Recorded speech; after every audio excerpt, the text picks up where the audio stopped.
In game week 17, Chelsea, the Premier League's highest goal scorer, were unable to break down Everton's defense, resulting in a frustrating draw.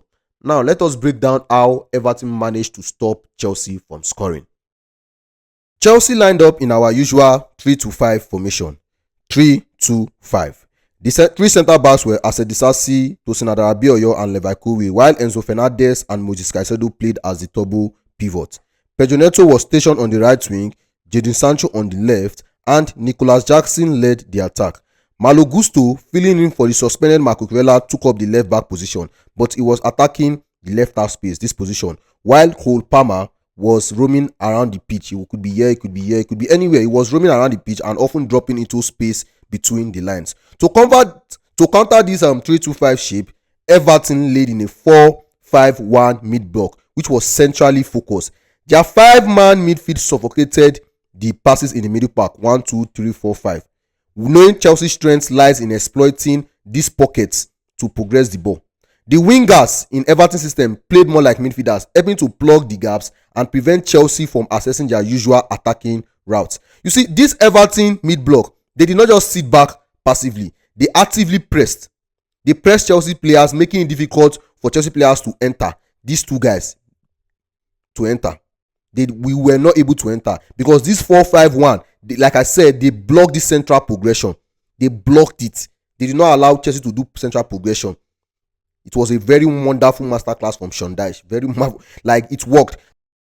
130 Chelsea tried was having Jackson drop deep to help link up play, which could ideally drag an Everton centre back out of position. The idea was that this would create space for a Chelsea player to exploit, possibly Palmer. This worked for a little bit, but Everton's defenders soon became wise to this, and whenever Jackson dropped deep, they refused to follow him. Instead, they allowed the Everton midfield to deal with Jackson, maintaining a solid structure and denying Chelsea the opportunity to progress the ball.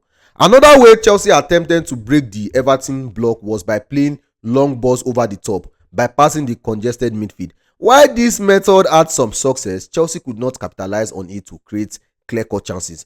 You see, the lack of support for the Chelsea wingers was also a significant issue. The midfielders, particularly the number 8, Gusto and Palmer, did not provide adequate movement to support the wingers, that is Sancho and Neto.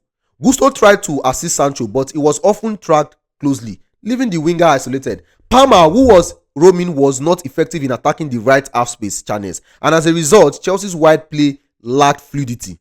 Everton's strategy was to stifle Chelsea's central progression, and whenever the ball went wide to Chelsea wingers, Everton would double mark or even triple mark these wingers.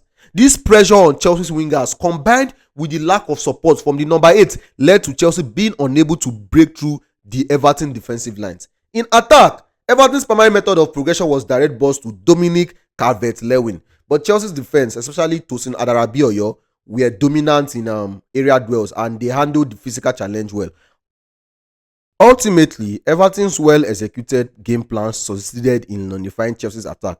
According to SofaScore, Chelsea's expected goal for the match was just 1.17, one of our lowest of the season. Although Chelsea had a few chances, particularly in the first half with Jackson's effort, they were not clear-cut due to the way the chances were created. Had one of those attempts gone in, it could have changed the outcome of the game, but none of them went in, and it is what it is. Full credit to Everton, who showed themselves to be one of the best defensive sides in the league, managing to stifle both Chelsea and Arsenal in consecutive weeks. The positive takeaway for Chelsea is that despite the frustrating result, we did not lose at a ground where we have often struggled. Moving forward, Chelsea will be relieved to put Goodison Park behind them as we aim to bounce back. Come on, Chelsea.